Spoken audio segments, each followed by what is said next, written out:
Hi guys, how can you add text around an image in Photoshop like this? First, select the quick selection tool and make a selection around the subject or object. After the selection is complete, go to Select, Modify Expand. Set the expand value to 50 pixels, then press OK.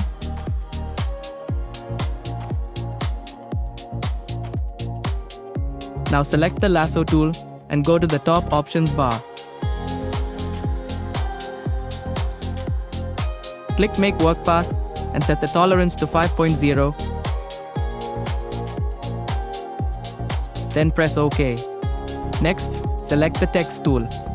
Click directly on the path line that appears around the subject. Photoshop will automatically place the text along the path. Now you can type any text you want, and it will follow the shape around the image.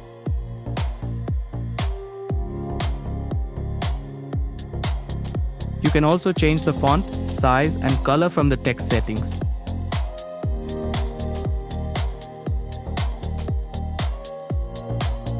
Adjust the text until it looks perfect around the subject.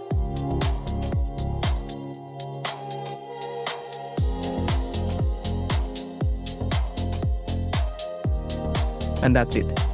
This is how you can add text around an image in Photoshop.